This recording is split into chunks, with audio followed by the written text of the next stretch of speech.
எல்லாரும் எழுதி நிற்போம். மத்திய 28ஆம் அதிகாரம் 1-10 வசனங்களை வாசிக்கிறேன். மத்திய 28ஆம் அதிகாரம் 28-10. Matthew chapter 28 verse 1-10.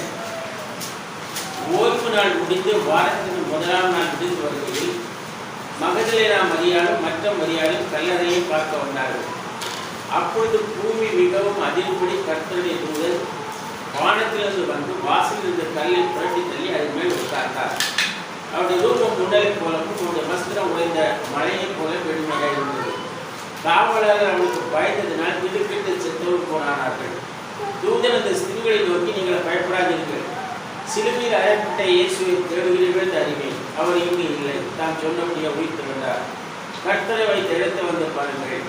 சீக்கிரமாய் போய் அவர் மரித்தோரிலிருந்து எழுந்தார் என்று அவருடைய சீஷர்களுக்கு சொல்லுங்கள்.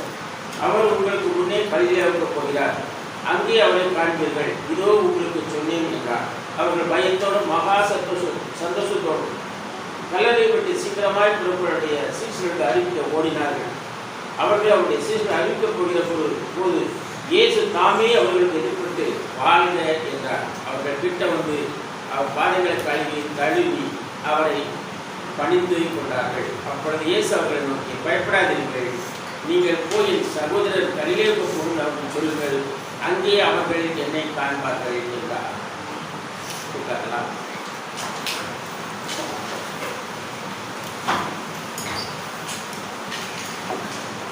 இப்போ முதல் வசனத்தை யாராவது படிக்கலாம். ஓய்வு நாள் முடிந்து வாரத்தின் முதலாம் நாள் விழுந்து வருகையில் மகதலேனா மரியாளும் மற்ற மரியாளும் கல்லறையை பார்க்க வந்தார்கள். ஓய்வு நாள் முடிந்து முதலாம் நாள் விழுந்து வருகையில். ஓய்வு நாள் பொதுவா இன்னைக்கு உலகத்துல இந்த ஞாயிற்றுக்கிழமை ஓய்வு நாள்னு சொல்லுவாங்க. இது ஓய்வு நாள் இல்லை, இது வீட்டு இது ஓய்வு நாள் இல்லை, இது வீட்டு. பைபிளில் ஓய்வு நாள் என்பது சனிக்கிழமை, முதல் நாள் என்பது ஞாயிற்றுக்கிழமை. வாரத்துக்கு 7 நாட்கள். முதல் நாள் ஞாயிற்றுல ஆரம்பிச்சு கடைசி நாள் சனியில முடியும். இதெல்லாம் வேத பிரகாரமான வாரம். இப்போ நாம் வச்சிருக்கிற கேலண்டர் ரோமன் கேலண்டர். இந்த கேலண்டரில் நாட்களும் குளறுபடி இருக்கும். அதாவது பைபிளில் ஒரு வருஷத்துக்கு 365 நாள், ஒரு மாதத்துக்கு 30 நாள் தான்.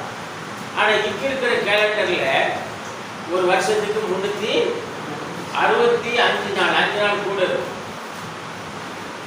வருஷத்துலேயே அதே மாதிரி மாதத்துலேயும் பார்த்தீங்கன்னா ஒரு மாதத்துக்கு 30 நாள் தான் பைபிள் படி. ஆனால் இப்போ இருக்கிற கேலண்டரில் ஒரு மாதம் 30 இருக்குது, இன்னொரு மாதம் 31 இருக்கும். பிப்ரவரி மாதம் 28 இருக்கும். அதாவது பரிபூர்ணம் இல்லாதது, புரியுதா? ஆனால் வேதத்தில் அப்படி இல்லை. ஒரு மாதத்துக்கு 30 நாள் தான், ஒரு வருஷத்துக்கு 360 நாள் தான். வேதத்தில் கிளியராக பரிபூர்ணமாக அந்த கணக்கு இருக்கும். அதாவது முழுசுமா கம்ப்ளீட்டு. இங்கே ஒன்று அங்கே ஒன்றுமா வித்தியாசம் இருக்காது. வேதம் சத்தியம். வேதத்தை நீங்கள் அறிந்தீங்கன்னா கிறிஸ்துவ அறிந்து கொள்ளலாம். இயற்கையை நீங்கள் அறிந்து கொண்டீங்கன்னா கிறிஸ்துவ அறிந்து கொள்ளலாம். வேதம் ஒரு நாளும் இயற்கைக்கு மாறாக செல்ல. பாருங்க, காலையிலே சூரியன் உதிக்குது, சாயங்காலம் மறிக்குது, மறுநாள் திரும்பவும் உதிக்குது. ஒரு மனுஷன் பூமியில பிறக்கிறார், மறிக்கிறார், பின்பு அவன் உயிர்த்ததில்லை, திரும்ப வருகிறான். இதை சூரியன் இன்னைக்கு நமக்கு சொல்லுது. நீங்க வேணா பாருங்க, நம்ம விவசாயிகள் பண்ற விவசாயத்துல அவங்க விதைக்கிறது ராத்திரி விதைப்பாங்க. காலையில் இப்போ ராத்திரி விதைச்சிட்டு தண்ணியை வடி வச்சுருவாங்க. காலையில் போனீங்கன்னா அதில் ஃபுல்லாக கொஞ்சம் கொஞ்சமாக அப்படி சீவன் வெள்ளி வெள்ளையாக வெளியே வந்து நிற்கிறீங்க. பார்த்து விவசாயிகள் எந்த பகுதிக்கு பார்த்துக்கலாம், மற்றவங்களுக்கு புரியாது. சூரியன் வரும்போது சீவன் வெளியே வருது, சரிதானா? இப்போ இங்கே வேதம் சொல்லுது, ஓய்வு நாள் முடிந்து வாரத்தின் முதல் நாள். அப்போ ஞாயிற்றுக்கிழமை, சரிதானா? இது சனிக்கிழமை இல்லை. இன்னைக்கு ஓய்வு நாள் நினைக்கிறாங்க. பைபிளுக்கு பொருந்தாது, மற்ற இடத்துல பொருத்த முடியாது. இன்னைக்கு இதை ஓய்வு நாள் நினைக்கினா ஒரு சனிக்கிழமை கொண்டு பொருத்துவீங்க, பைபிள் அப்படிதான் இருக்கு. லேவியாகமம் 23ஆம் அதிகாரத்துல அங்க பைபிள் சொல்லுது, ஓய்வு நாளை பரிசுத்தமாக ஆசாரிப்பாயாக. படிங்க லேவி 23.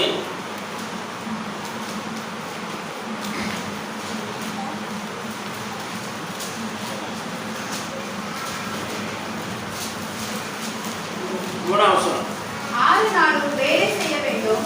7ஆம் நாள் பரிசுத்த சபை கூடுதலான ஓய்வு நாள். அதில் ஒரு வேலையும் செய்ய வேண்டாம். அது உங்கள் வாசஸ்தலங்கள் எல்லாம் கர்த்தருக்கென்று ஓய்ந்திருக்கும் நாளாய் இருப்பதாக. இது ஓய்ந்திருக்கும் நாள். சரிதானா? இது 7வது நாள், முதல் நாள் இல்லை.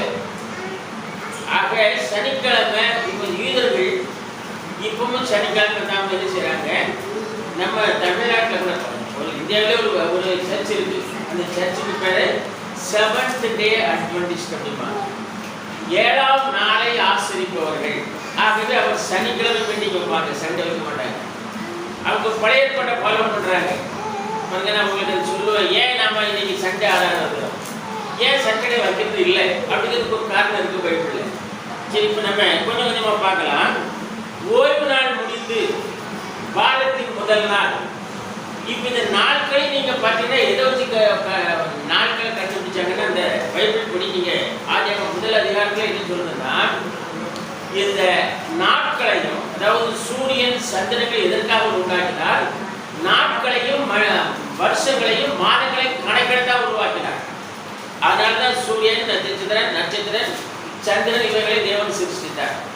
அவைகளிலிருந்து மனுஷன் என்ன செய்யறான், நாட்களையும் வருஷங்களையும் கணக்கு பார்க்குறான்.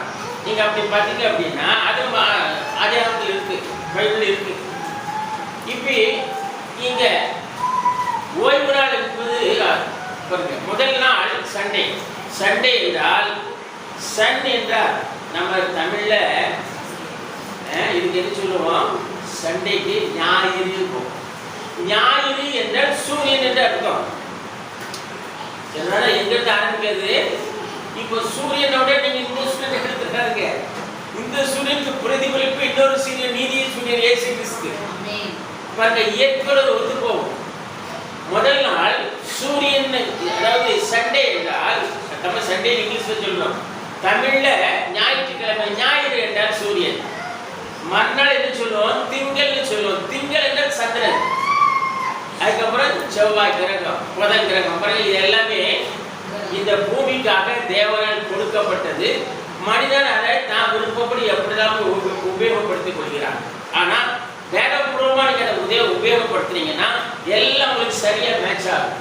கர்த்தருடைய வருகையும் சமீபம் வந்து உங்களுக்கு வெளிப்பாடு உண்டாகும். சரி, இவ்வாறு வாரத்தின் முதல் நாள் விடிந்து வருகையில் எப்போ இயேசு உயிர்த்து எழுந்தார், மார்னிங் விடிந்து வருகையில். நான் சொன்ன சூரியன் அவரு இல்லையா, சூரியன் காலையில தான் உதிக்கும். அப்ப இயற்கையின்படி சூரியன் காலையில உதிக்கும்னா நீதியின் சூரியனும் காலையில தான் உதிக்கணும். அவர் இயேசு கிறிஸ்து. மல்கியா 4ஆம் அதிகாரம் 2ஆம் வசனத்தை படிங்க. மல்கியா 4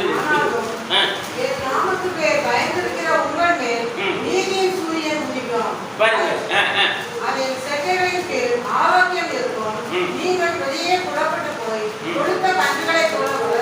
பாத்தீங்களா, என் நாமத்திற்கு பயந்திருக்கிற உங்கள் மேல் நீதியின் சூரியன் உதிக்கும். இந்த சூரியன் எல்லாருக்கும் பிரகாசம் இருக்குது, அப்படிதானே? அதுக்காக உருவாக்கப்பட்டது. இந்த சூரியன் இன்னொரு சூரியனை ரெப்ரசன்ட் பண்ணுது. அது யாருன்னா கிறிஸ்து.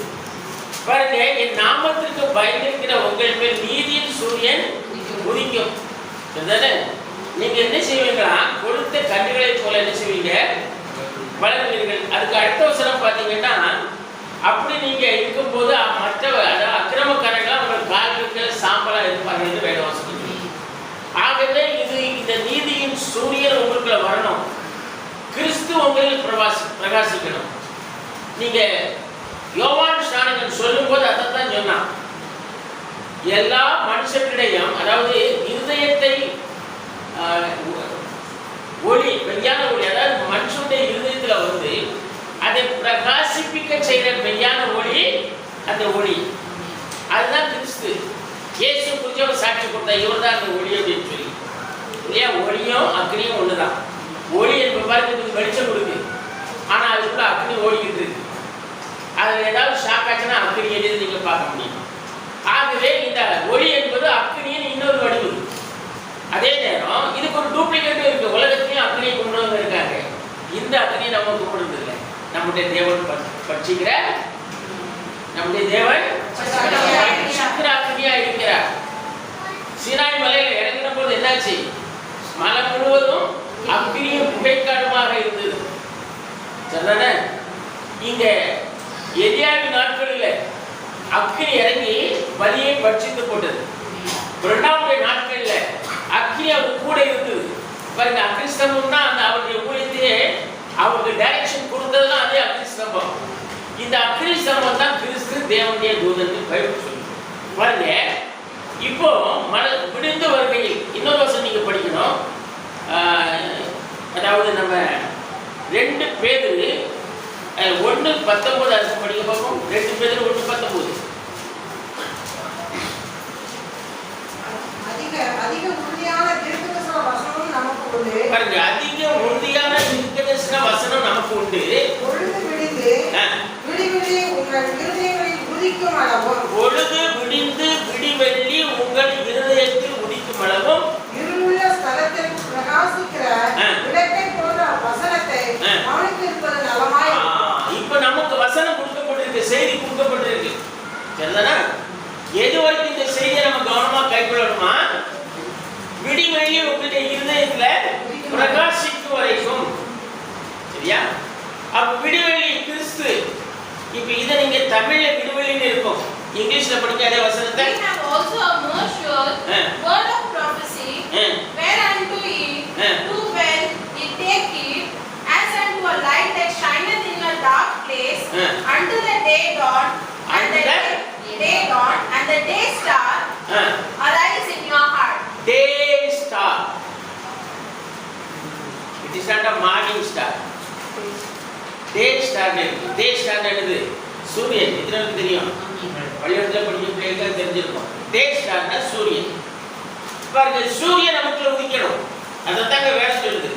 அப்ப இயேசு நீதி சூரியனா இருந்தா அவர் சூரியன் உதிக்கும் நேரத்திலேயே எழுப்பி வர வேண்டும், உயிர் தெழுத வேண்டும். அதே நேரத்தில் உயிர் தெழுந்தார். நீங்க பாருங்க, பைபிள் சொல்லுது. இப்ப என்டே மெசேஜ்ல இருக்கும், நான் சொல்றது புரியும். சாயங்காலத்துல ஒரு வெளிச்சம் உண்டாகும் சொல்லுங்க. படிங்க, சகரியா 14:7.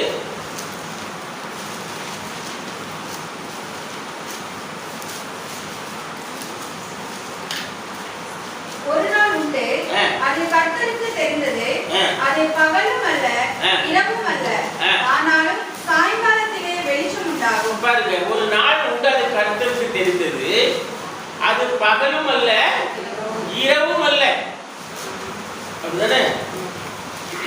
ஆனாலும் சாயங்காலத்தில் வெளிச்சம் உண்டாகும். உண்டாச்சா? சாயங்காலம் நல்லா கொஞ்சம். ஏன் சாயங்காலம்? காலையில் உதிக்கிற இந்த சூரியன் சாயங்காலம் மேற்கு நோக்கி போகுது, மேற்கில் அடையுது. அது சாயங்காலம் இல்லையா? சாயங்காலத்தில் வெளிச்சம் உண்டாகும். அந்த வெளிச்சம் எங்கே உண்டாயிட்டு? அமெரிக்காவில் உண்டாயிடுச்சு. புரியுதா உங்களுக்கு? அங்கே அங்கே அதே அக்னிஸ்தம்பம், மோசே கூட இருந்த அக்னிஸ்தம்பம், எலியாவோட இருந்த அக்னிஸ்தம்பம், பவுலை சந்திச்ச அக்னிஸ்தம்பம், அதே அக்னிஸ்தம்பம் பிரணாமுடைய ஊழியத்தில் இருக்குது. இல்லையா? பாருங்க, சாயங்காலத்துல வெளிச்சம் உண்டாயிருக்கு. இப்ப சாயங்கால வெளிச்சம் திருப்பி சாயங்காலத்துக்கு பிறகு என்ன வரும்? டார்க்னஸ் வரும். அப்படியே இருக்கும். பூமி உருண்டை சுத்திட்டே தானே இருக்கு. அப்போ சாயங்காலத்துக்கு பிறகு என்ன வரும்? டார்க்னஸ், இருட்டு வரணும், இரவு வரணும். இரவுல ஒரு சத்தம் உண்டாவது பாருங்க. இப்ப படிங்க, மத்தேயு 25ஆம் அதிகாரம் 6ஆம் வசனம்.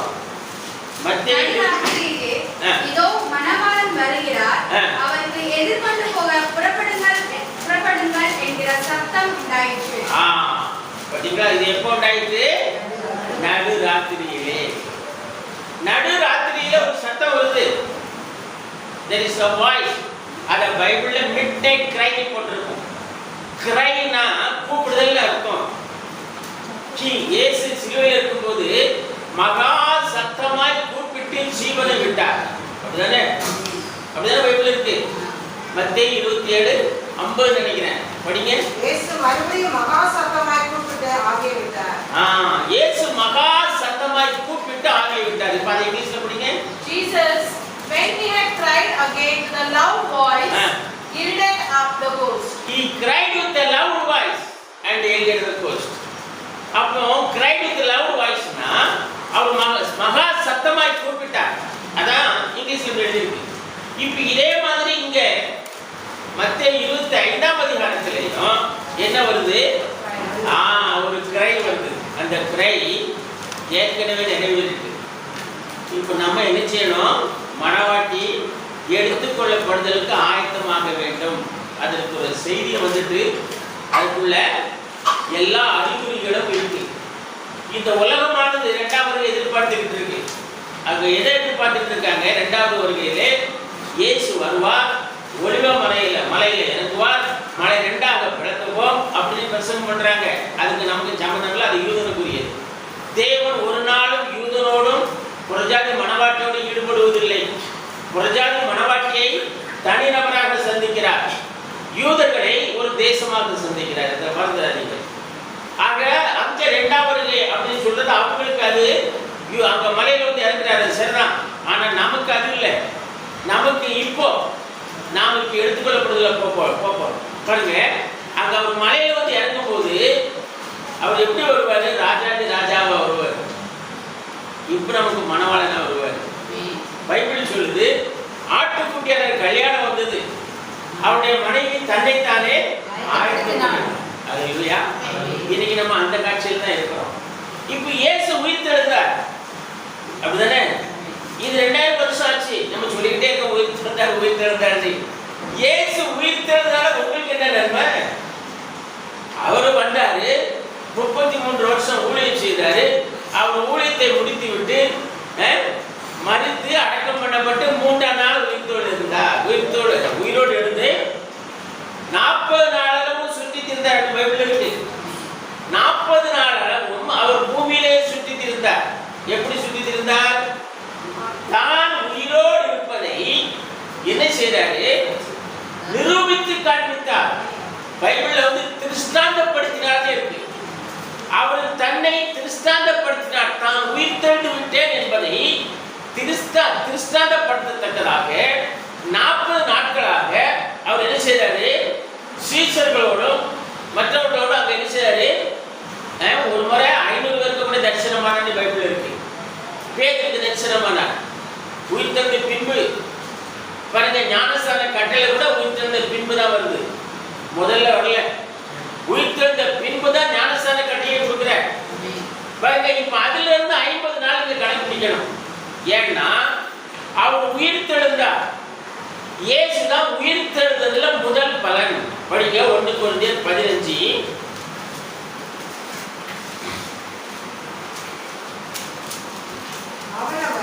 தங்கள் பசியிலே உயிர்ப்பிக்கப்படுவான். முதல் பலனானவர் கிறிஸ்து. பின்பு அவர் வருகையில் அவருடைய உயிர்ப்பிக்கப்படுவார்கள். சரி, பாருங்க, கிறிஸ்துவோ 20ஆம் வசனம், கிறிஸ்துவோ மரித்தோர் இருந்து எழுந்து நித்திரை அடைந்தவர்கள் முதல் பலனானார். முதல் பலனா அர்த்தம் என்ன? முதல் பலனா அர்த்தம் என்ன? First fruit. இங்கிலீஷ்ல ஃபர்ஸ்ட் ஃப்ரூட். இங்கிலீஷ் எப்படிங்க? But now is Christ risen from the dead and become the first fruits of them that slept. First fruits of them slept. அதாவது ஆதாம்ல இருந்து எத்தனை பரிசுத்தவான்கள் மரித்தார்களோ அவர்கள் யாரும் உயிர்த்தெழுந்து வரல. அவர்கள் எல்லாரும் பரதேசியிலே என்ன செய்தாங்க? இளைப்பாறி கொண்டிருந்தார்கள். பழைய ஏற்பாட்டு காலத்துல பரதேசியும், அதாவது பரதேசின்னு சொல்லுதாமே பாரடைஸ், பாரடைஸையும் பாதாளமும், அதாவது ஹெல்லுன்னு சொல்லுறது பாதாளமும் பக்கத்துல இருந்தது. ஆனா இந்த அங்க போக முடியாது, அங்க இருந்து வர முடியாது. இதை இயேசு ஒரு முறை சொல்லும்போது சொன்னார், ஞாபகத்துல ஐஸ்வரோனும் லாசரும். ஐஸ்வரோனும் மறிச்சு அதாவது பாதாளத்துல இருக்கிறான். ஆனா லாசரு ரொம்ப கஷ்டப்பட்டு இல்லையா, கொடிய வேதனையோடு ஜீவித்தான். ஆனால் இந்த ஐஸ்வர்யவான் நல்ல வசதியா ஜீவித்தான். சுகபோகமாய் வாழ்கிறவள் சுகபோகமாய் வாழ்கிறவன் உயிரோடு செத்தவன் என்பது பைபிள்ல ஒரு வசனம். இன்னைக்கு ஜனங்கள் எதை விரும்புறாங்க? சுகபோக வாழ்க்கையை தான் விரும்புறாங்க. அப்படிதானே? உங்களோட வசதி இருந்தா வாழ்ந்த தப்பு இல்லை. வசதி இல்லாதவங்களும் முயற்சி பண்ணாதீங்க. பிறகு கடன் வாங்கிட்டு தடுமாறுவீங்க. சாத்தாவங்களை சீக்கிரவான். உங்களுக்கு என்ன அழைப்பு இருக்கோ அந்த அழைப்புல இருங்க. சொப்டாவில் இருக்கல சந்தோஷமா இருக்கு, வீடுகள் இருக்கல சந்தோஷமா இருக்கு. பாருங்க, அவங்களுக்குள்ள அழைப்பு உண்டு. ஆனா ஒண்ணு மட்டும் மறந்துடாதீங்க, இயேசு கிறிஸ்து எல்லாத்தையும் கணக்கில் கொண்டு வருவார். ஒவ்வொருவரும் அவர் முன்பாக நிற்க வேண்டிய நாள் வரும். அந்த நாள்ல அவர் வட்டி வசூலாம் சேர்த்து வசூல் பண்ணிடுவார். பாருங்க, இன்னைக்கே நாம ஆண்டவருக்குள்ள ஆண்டவரை விசுவாசித்து ஆண்டவரை ஏற்றுக்கொண்டு அவருக்குள்ளாக ஒரு வாழ்க்கையை வாழ்ந்து வருவோமானால் என்ன செய்யாது? நமக்கு பிரச்சனை இருக்காது. ஞாயிற்று நாளையில பைபிள் சொல்றபடி உண்மை உத்தமமான ஊழியக்காரனே, உண்மை கொஞ்சத்தில் உண்மையா இருந்தா உன்னை அநேகத்தில் அதிகாரம் வா என்னுடைய சந்தோஷத்தில் பிரவேசிப்பார். அதே மாதிரி ஒவ்வொரு விசுவாசியும் சொல்லுவார். ஆனா அப்படி இல்லாம இருந்து நீங்கள் மனம் போல ஜீவித்து கிறிஸ்துவுக்காக நீங்க வாழவில்லை ஆனால் அன்னைக்கு என்ன செய்வாரு? உள்ளாதவர்களே என்னை விட்டு அகன்று போங்கள், உங்களை நான் அறியவே இல்லை. அப்படிதான் பைபிள் இருக்கு. பைபிள் கடினமான சொல்லுறான். ஆனா பைபிள் இருக்கிறது பிரசங்க முடிதான் ஆகும். சிலருக்கு மனசு கஷ்டமா இருக்கும். ராபர்ட் பேசுறேன், நான் பேசுறது இந்த இருதயத்தில் ரத்தம் வடிந்த மாதிரி இருக்கு, ஆனாலும் நான் சொல்லித்தான் ஆகணும். ஏன்னா அது சொல்லாம நான் இருந்தா எனக்கு ஐயோ, நானும் ஞாயிற்று நிற்கணும். நான் என்ன பிரசங்கித்தேனோ அதற்காக நான் அங்கே நிற்பேன். நான் தவறாக பிரசங்கித்து உங்களுக்கு தப்பாக வழிநடத்தினேன், ஆனால் உங்க ரத்த பொழுப்பு என் மேல் கேட்கப்படும் அப்படிங்கிறார்.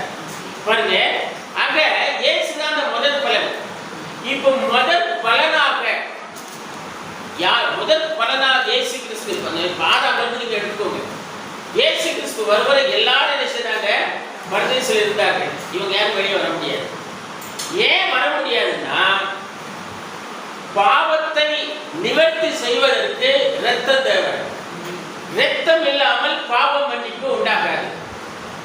ஆத்மாவுக்கு பாவ நிவர்த்தி செய்வது இரத்தமே. எந்த இரத்தம் பாவ நிவர்த்தி செய்யும்?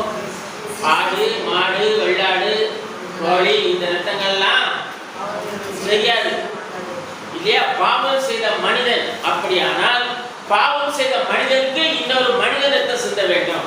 அதான் பிரமாணம். லேவி 25:25 படிச்சீங்கன்னா, உன் சகோதரன் தரித்திரப்பட்டு போய் எதையாவது அடமானம் வைத்து விட்டு சென்றான் என்றால் அது மீட்பின் இனத்தான் ஒருவன் வந்து அதை மீட்கலாம். நம்மளுடைய ஆதாம் இருக்கார மூத்தண்ணே சொல்லணும், பெரிய எண்ணெய். ஏன்னா ஆண்டவருக்கு பேரன் பேத்திலாம் கிடையாது. அவருக்கு குமாரன் குமார்த்திகள் தான் உண்டு. மறந்துடாதீங்க, ஆண்டவருக்கு மாமா, அத்தை, பேரன் பேத்தி, தாத்தா, பாட்டி, அவருக்கு குமாரன் குமார்த்திகள் தான் உண்டு. பாருங்க, அப்படி குமாரன் சொல்லிக்கிற நம்மளும் குமாரன் தான். ஆனால் அவனை மூத்த குமாரன். அவனை யாரு? பெரிய அண்ணன். இயேசு அடுத்த அண்ணன். பாருங்க, பெரிய அண்ணன் நம்மளை அடமானம் வச்சுட்டு போயிட்டாரு. பிசாசு கையில பாவம் செய்து அடமானம் வச்சுட்டு போயிட்டாரு. இப்ப அடமானம் வச்சுட்டு அடமானத்துல இருந்து நம்மளை அதாவது திருப்பி எடுக்கணும் அப்படின்னா நீங்க நம்ம என்ன சொல்லுவோம்? அதாவது நம்மளை மீட்கணும் அப்படின்னா அவனுக்குடைய அந்த 25 வச்சுங்க. சகோதரன் தரித்திரப்பட்டு தன் காணியாட்சியை சிலதை விற்றால் அவன் இனத்தான் ஒருவன் வந்து தன் சகோதரன் விற்றதை மீட்க கடவுள். இனத்தான் ஒருவன் வரணும், மற்றவங்க மீட்க முடியாது. இனத்தான் என்ன அர்த்தம்? மனுஷனுக்கு இனத்தான் மனுஷனா இருக்க முடியும். மிருக மனுஷனுக்கு இனத்தான் கிடையாது. தேவதூதர்கள் மனுஷனுக்கு இதத்தான் கிடையாது. ஆகவே இயேசுவாகிய பாருங்க, தேவாதி தேவன். நல்லா கவனிங்க. பொதுவா கிறிஸ்துவ மத்தியில் இன்னொரு உபதேசமும் இருக்கு. பிதா ஒருத்தர், குமாரன் இன்னொருத்தர், பரிசுத்தாவி இன்னொருத்தர் நினைப்பாங்க. அப்படி இல்லை, ஒரே தேவன். இது மறந்துடாதீங்க, ஒரே தேவன். அவருக்கு அநேக பட்டங்களும் பதவிகளும் உண்டு, அநேக தன்மைகளும் உண்டு. அதை நீங்கள் புரிஞ்சுக்கிடணும். இப்போ இயேசுக்கே போக வேண்டாம். இப்போ இங்கே வச்சுக்கோங்களேன். இப்போ இனி நீங்கள் பிரசங்கியா இருப்பீங்க. வீட்டில் போய் நீங்கள் எல்லாரும் பிரசங்கியா கூப்பிட்றாங்க. வீட்டில் பிள்ளைகளுக்கு அப்பேன் அப்படிதானே, வேற பிள்ளைகளுக்கு தாத்தா, வீட்டம்மாவுக்கு புருஷன். எனக்கே எத்தனை பதவி பட்டம் இருக்கு பார்த்தீங்களா? அவர் தேவனுங்க. அவருக்கு அநேக பதவிகள் பட்டங்கள் உண்டு. ஒவ்வொரு பதவிக்கும் ஒவ்வொரு பட்டத்துக்கும் ஒவ்வொரு தேவனை உருவாக்குனா கோடிக்கணக்கான தேவனை உருவாக்கிடலாம். அப்படி இல்லை, ஒரே தேவன். இஸ்ரவேலுக்கு நம்முடைய தேவனாக கர்த்தர் ஒரே கர்த்தர். அந்த ஒரே கர்த்தர் தான். இப்போ அவர் மீட்பின் இனத்தானாக வர வேண்டுமானால் வேற எந்த வழியும் கிடையாது. அவர் என்ன செய்யணும்? ஒரு சரீரத்தில் பூமியில வர வேண்டும். நம்மை போல ஒரு மாமிச சரீரத்தில் அவர் பூமியில வர வேண்டும். அதனால்தான் பைபிள் சொல்லுது, 1 அதிகாரம் 14 வசனம் படிங்க. ரகசியமானது யாவும் ஒப்புக்கொள்கிறபடியே மகா மேன்மை உள்ளது. தேவன் மாம்சத்திலே வெளிப்பட்டார். பாத்தீங்களா? போதும். தேவன் மாமிசத்தில் வெளிப்பட்டார். அப்ப மாமிசத்துல வந்தது இயேசு யாரு? தேவன். அவர் நினைச்சாரு, மாமிசத்துல வெளிப்பட்ட போது குமாரன் என்று அழைக்கப்பட்டார், மனுஷகுமாரன் என்று அழைக்கப்பட்டார், தீர்க்கதரிசி என்று அழைக்கப்பட்டார், உலகத்தின் பாவத்தை சுமந்து இருக்கிற தேவாட்டுக்குட்டி அழைக்கப்பட்டார். அப்படி பல பெயர்கள் அழைக்கப்பட்டாலும் அவர் அதே தேவன் தான். அவர் எதற்காக பூமிக்கு வந்தாரோ அதை கொண்டு அவருக்கு பட்டம் கொடுக்கப்படும். அவர் அதாவது இரத்த சிந்த வந்தபடியினால் ஆட்டுக்குட்டி என்று அவருக்கு பெயர் வழங்கப்பட்டது. அவர் அதாவது நம்மை மேல ஒரு மனுஷனாக வந்ததுனால் குமாரன் என்ற பட்டம் அவருக்கு கொடுக்கப்பட்டது. தீர்க்கதரிசி என்றால் மனுஷகுமாரன் என்ற அர்த்தம். தேவனுடைய வார்த்தை அவர்கிட்ட வந்து அவர் வார்த்தையை பிரசங்கம் பண்ணபடினால் அவர் மனுஷகுமாரன் என்று அழைக்கப்பட்டார். ஆகவே இப்போ பழைய ஏற்பாட்டிலிருந்து நீங்க ஆதாமிலிருந்து எடுத்தீங்கன்னா இயேசு கிறிஸ்து பூமியில வந்து அவர் மரித்து அடக்கம் பண்ணப்பட்டு உயிர் திறந்த நாள் வரும் வரைக்கும் யாரும் உயிர் திறந்து வர முடியாது. ஏன்னா அதாவது மறிக்காமலே போகலாம். யார் போனா? யாரும் எலியா அவங்களாம் மறிக்காமலே போயிட்டாங்க. ஆனா மனுஷி திரும்ப உயிரோடு எழுந்தவங்க யாரும் இல்லை. நீங்க மோசை சொல்லுவீங்க, மோசையும் மறிக்கல. மோசை மறித்தான் இல்லையா? பைபிள் அப்படிதான் இருக்கு. மோசை மறிச்சான். ஆனா அவனுடைய சரீரத்தை யாரை கொண்டு போயிட்டா? தேவதூதன் தூக்கிட்டு போயிட்டாங்க. நீங்க மத்தேயு 17 அதிகாரத்துல படிச்சீங்கன்னா இயேசு, பேதுரு, யாக்கோபு, யோவான் இந்த 3 பேரையும் கொண்டுட்டு மலையில போய் தன்னை மறுபடுத்தி காமிக்கும் போது அங்கே எலியாவும் மோசையும் அங்க காணப்பட்டார்கள். மோசே மறிச்சுன்னா வந்திருக்க முடியாது, ஏன்னா இயேசுதான் முதல் பலன். ஆகவே மோசே மறிக்கவில்லை. ஆனா அவன் ஒரு தப்பு செய்தனால தேவன் அவனை கானானுக்குள் பிரவேசிக்க பண்ணாமல் அங்கிருந்து அவனை எடுத்துக்கொண்டார். அல்லேலூயா. இதுல இன்னொரு ரகசியம் நீங்க பாத்தீங்கன்னா, எலியா என்பவன் மறிக்காமல் உயிரோடு இருந்து மறுபடுகிற மனவாட்டிக்கும், மோசே என்பவன் மறித்து உயிர் தள்ளக்கூடிய மனவாட்டிக்கும் உதாரணமாக இருக்கிறார்கள். இவங்க எல்லாருமே எங்க வந்தாங்க? இவங்க 2 பேரும் எங்க வந்தாங்க? மருத்துவ மலையில இயேசுவோடு கூட பேசிக் கொண்டிருந்தார். அல்லேலூயா. பைபிள் சொல்லுது. ஆக இப்போ இந்த பாயிண்ட் ஏன் நம்ம சண்டே ஆராதனை வைக்கிறோம்? நான் அந்த ஆரம்பத்தில் உங்களுக்கு சொல்றேன். நம்ம சண்டே ஆராதனை வைக்கிறோம் அப்படின்னா அதுக்கு காரணம் சண்டே வாங்க லேவி 23 அதிகாரத்துக்கு வாங்க.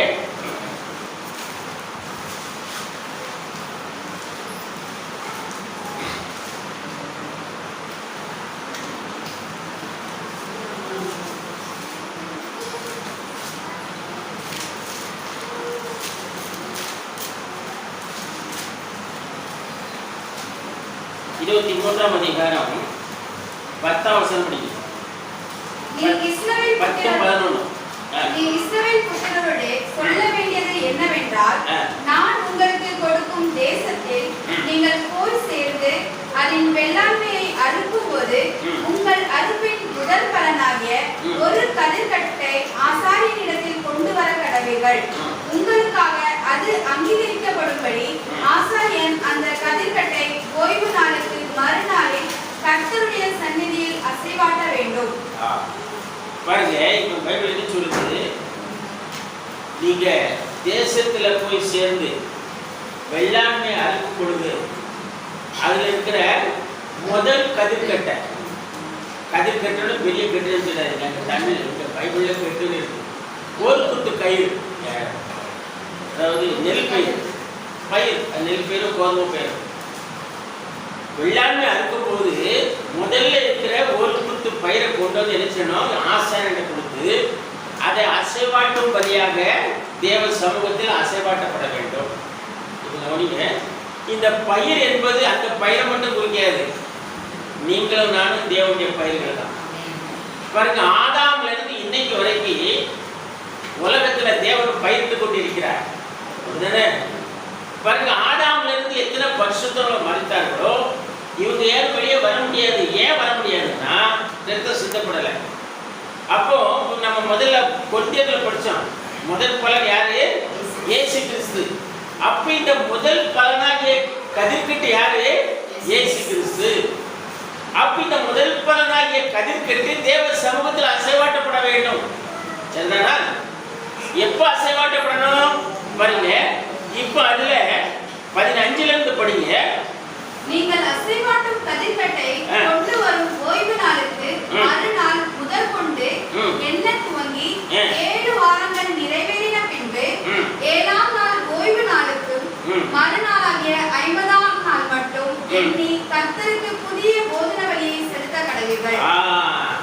நீங்கள் அசைவாட்டும் கதிர்கட்டை கொண்டு வரும் ஓய்வு நாளுக்கு மறுநாள் முதற்கொண்டு, அதாவது ஓய்வு நாளுக்கு மறுநாள் முதற்கொண்டு, சண்டே ஓய்வு நாளுக்கு மறுநாள் முதற்கொண்டு என்ன துவங்கி 7 வாரங்கள் நிறைவேறின பின்பு, ஒரு வாரத்துக்கு எத்தனை நாள்? 7 நாள். அப்போ 7 வாரம்னா எத்தனை நாள்? 49 நாள். சரிதானா? அப்போ கடைசி 7ஆம் ஓய்வு நாளுக்கு மறுநாள் ஆகிய 50ஆம் நாள், அதாவது 7வது ஓய்வு நாள், அதாவது 7வது வாரம், 7 49, அதுக்கு மறுநாள் இருந்து 50வது நாள். சரியா? இந்த 50வது நாள் மட்டும் வைத்திருந்து நீ என்ன செய்யணும்? புதிய போஜன பலியை செலுத்த கடவீர்கள். இங்க தான் பிரமாணம் மாறுது. நல்லா கவனிக்கிறோம். இயேசு கிறிஸ்து உயிர் தெழுந்தார். 40 நாட்கள் சுத்தி திருந்து சீசர்களுக்கு தன்னை காண்பித்து, இல்லையா, அவர் தான் உயிரோடு இருப்பதாக திருஷ்டாந்தப்படுத்தினார். 40 நாளுக்கு பின்பு அவர் எடுத்துக்கொள்ளப்பட்டார். 50வது நாள் பரிசுத்த ஆவியாக திரும்ப வந்தார். இந்த லேவியுடைய இந்த பிரமாணம் இயேசு கிறிஸ்துவில் நிறைவேறியது. இப்ப நல்லா கவனிச்சீங்கன்னா, இப்ப நீங்க அப்போஸ்தலர் 2ஆம் அதிகாரம் முதல் வசனத்தை மட்டும் படிங்க. பெந்தேகோஸ்தே என்னும் நாள் வந்தபோது அவர்கள் எல்லோரும் ஒருமனப்பட்டு ஓரிடத்திலே வந்திருந்தார்கள். பாருங்க, பெந்தேகோஸ்தே என்னும் நாள் வந்தபோது, பெந்தேகோஸ்தே சபை இல்ல, பெந்தேகோஸ்தே சபை அப்படின்னு பேர் வச்சிருப்பாங்க, இருக்கட்டும். பெந்தேகோஸ்தே நாள் என்றால் 50வது நாள். புரியுதா உங்களுக்கு? பழைய ஏற்பாட்டுல 7 வாரங்கள் கழித்து 50வது நாள்ல புதிய போஜனப்படியை செலுத்தணும். இங்க இயேசு கிறிஸ்து உயிர் தெழுந்து எத்தனை நாள்? 7 வாரங்கள், 49 நாள். அவர் 40 நாள் பூமியில் இருந்தார், திருப்ப எடுத்துக்கொள்ளப்பட்டார். 50வது நாளில் திருப்பி இறங்கி வந்தார். அவர் வந்தது வாரத்தின் முதல் நாள். அல்லேலூயா. அதையும் படிக்கணுமா? அப்போ 2ஆம் அதிகாரத்துல அது இருக்கு பாருங்க. ஒருவரோட ஆமென் சொல்லல, படிச்சு காமிச்சிருக்கேன். அப்போ 2ஆம் அதிகாரம் 14ஆம் வசனம் படிக்க. அப்பொழுது பேதுரு 11 நின்று அவர்களை நோக்கி உரத்த சத்தமாய், யூதர்களே, எருசலேமில் வாசம் பண்ணுகிற ஜனங்களே, நீங்கள் எல்லாரும் அறிந்து கொள்வீர்களாக, என் வார்த்தைகளுக்கு செவி கொடுங்கள். நீங்கள் நினைக்கிறபடி இவர்கள் வெறிக்கொண்டவர்கள் அல்ல. பொழுது விழுந்து 3ஆம் மணி வேலையாய் இருக்கிறது. தீர்க்கதரிசியாகிய யோவேலினால் உரைக்கப்பட்டபடியே இது நடந்தேறுகிறது. இந்த பேதுரு எந்த காலேஜில் படிச்சான்? இது பேதுரு பேசுறாரு, பரிசுத்தாவி பேசுறாரு. இதுதான் தேவன் எவ்வளவா எளிமையை கிரியை செய்கிறார். இந்த பைபிளை தான் நம்ம படித்தோம். ஆனா இந்த பைபிளை நம்ம உணர்ந்து இந்த பைபிளோட கூட ஐக்கியமாகி நாம் படிக்கிறது. சிந்தனையில படிச்சீங்கன்னா, அதாவது உங்க மைண்டை கொண்டு படிச்சீங்கன்னா அது புரியாது, அது வேற.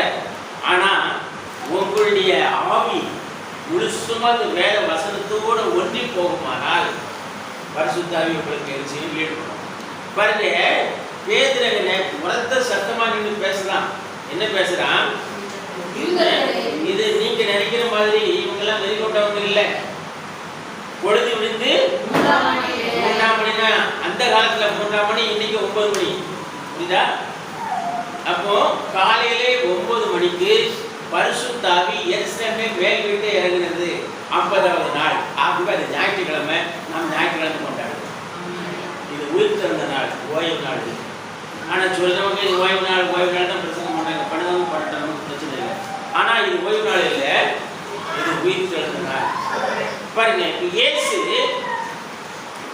எப்போ உயிர்த்தெழுந்தாரு? ஓய்வு நாளுக்கு மறுநாள், வார்த்தை முதல் நாள். ஓய்வு நாளுக்கு ஓய்வு நாள் முடிந்து வார்த்தைக்கு முதல் நாள். ஆனால் ஓய்வு நாளுக்கு மறுநாள் ஞாயிற்றுக்கிழமை அல்லது வாரத்தின் முதல் நாள். இப்போ மரியாளும் அங்கே வராங்க. யாரெல்லாம் வரா? மகதலேன மரியாளும் மற்ற மரியாளும் கல்லறையை பார்க்க வந்தார்கள். அப்பொழுது பூமி மிகவும் அதிர்படி கர்த்தருடைய தூதன் வானத்திலிருந்து இறங்கி வந்து வாசலில் கல்லை புரட்டி தள்ளி அதன் மேல் உட்கார்ந்தான்.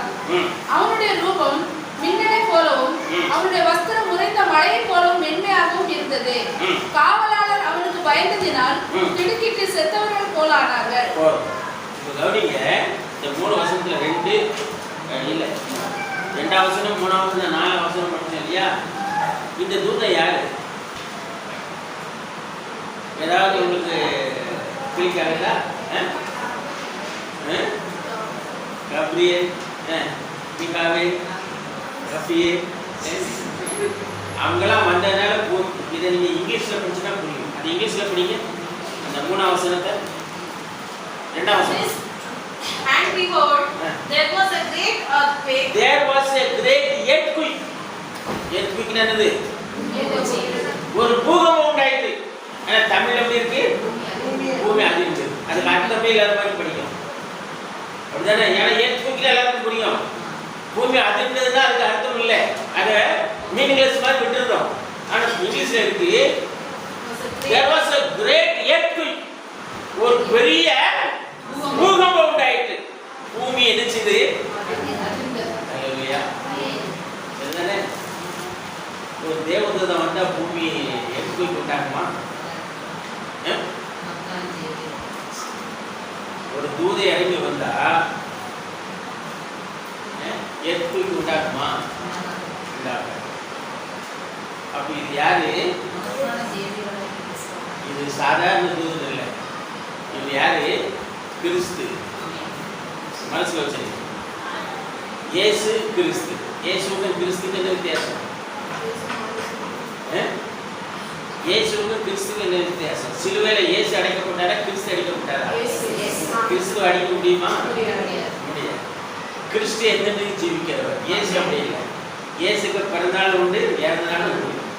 கொண்டாடுறாங்களா? ஆனா இயேசு டிசம்பர் 20 பிறக்கல. கொண்டாடுறாங்க. இயேசுக்கு பிறந்தாலும் உண்டு. என்னைக்கோ ஒரு பிறந்தாரு. இல்லைன்னா சரித்திரம் பொய்யாய் போகும். கிறிஸ்துக்கு முன் கிறிஸ்துக்கு பின். ஆனா என்னைக்கு பிறந்ததுக்கு ஆதாரம் எங்கேயும் கிடைக்கல இல்லையா? ஆனா பாருங்க, இப்போ கிறிஸ்து அப்படின்னா என்னைக்கு ஜீவிக்கிறவர். கிறிஸ்துவும் கர்த்தரும் ஒண்ணுதான். இப்போ கவனிங்க, அதிகாலையில அவங்க 2 பேரும் கல்லறைக்கு வராங்க. இப்ப இங்க சொல்லுது there was a great earthquake. அப்படிதானே? பூமி ஒரு குலுக்கம் குலுக்கிச்சு. அதனால தான் அவங்க பயந்தாங்க. 2 சிஸ்டர் வந்தாங்களே, அது பூமி குலுக்கணும்னு தான் அவங்க பயந்தாங்க. இல்லைன்னா அவங்க ஏன் பயப்பட போறாங்க? பாருங்க, அங்க என்ன சொல்றது பாருங்க. பூமி அதிர்ந்தது.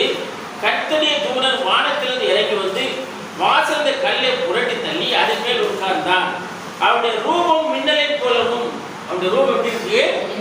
மின்னலை போலவும், அவருடைய வஸ்திரம் உறைந்த மழையை போலவும் இருந்தது. காவலர் அவனுக்கு பயந்ததுனாலே திடுக்கிட்டு செத்தவனை போல ஆனார்கள். நல்ல கவனிப்போம். இயேசு கல்லையில இருக்கிற, கிறிஸ்து கல்லறையில இல்லை. நல்ல கவனிங்க. அதுக்காக இயேசு கிறிஸ்து குறிச்சுதாதீங்க. நான் உங்களுக்கு வழக்கத்துக்காக சொல்லுவேன். அவர் கர்த்தராக இயேசு கிறிஸ்து. கர்த்தர் என்பது பழைய ஏற்பாடு யெகோவா தேவனையும், கிறிஸ்து என்பது பரிசுத்த ஆவியானவரையும், இயேசுங்கிறது குமாரனையும் குறிக்கும். பைபிளில் கர்த்தராக இயேசு கிறிஸ்து தான் ஃபுல் ஃபார்ம் வருது இல்லையா? நம்ம மகாராஷ்டிரா எழுதுவாங்க முதல்ல அவர் பேர், அதுக்கப்புறம் அவங்க அப்பா பேர், அதுக்கப்புறம் சரணை. நமக்கு சரணையும் கிடையாது, நம்ம யூஸ் பண்ணுறது பாருங்க. இப்போ இங்கே சேர்த்து கர்த்தராகிய இயேசு கிறிஸ்து பைபிள் அப்படி தான் இருக்கு, படிக்க வேண்டாம்.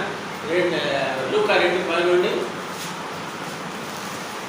இன்று கர்த்தராகிய கிறிஸ்து என்னும் இரட்சகர் உங்களுக்கு தாவீதின் ஊரிலே பிறந்திருக்கிறார். இது அதுல 21 படிங்க. இன்னைக்கு விருத்தசேதனம் பண்ண வேண்டிய 8ஆம் நாளிலே அது கர்ப்பத்திலே உட்பவிக்கும் முன்னே தேவனால் சொல்லப்பட்டபடியே அதற்கு இயேசு என்று பெயரிட்டார்கள். முதல்ல என்ன சொல்லுச்சு? இன்று கர்த்தராகிய கிறிஸ்து இரட்சகர் தாவீதின் ஊரிலே பிறந்திருக்கிறார். அதுக்கப்புறம் பிள்ளைக்கு விருத்தசேதனம் 8ஆம் நாளிலே தேவனால் சொல்லப்பட்டபடியே இயேசு. அதனால நீங்க இயேசு கிறிஸ்து பிரிக்க முடியாது. நீங்க உடனே இயேசுன்னு ஒருத்தர் கிறிஸ்துன்னு ஒருத்தர் அந்த சேர்த்து வந்துடாதீங்க. இல்லை, இப்போ நான் நினைக்கிறேன் ஆவி ஆத்மா சண்டை எனக்கு நான் 3 பேரா வராடா, இதே மாதிரி தான் தேவணும். அவருக்குள்ளே 3 தன்மைகள் இருக்கு.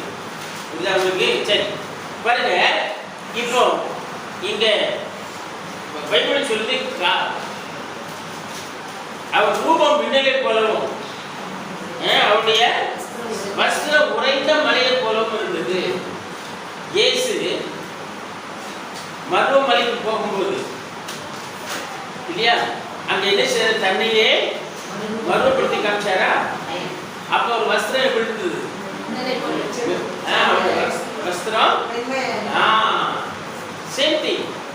இதுல வித்தியாசம் என்ன அப்படின்னா, வித்தியாசம் கூட இல்லை, எல்லாம் ஒண்ணுதான்.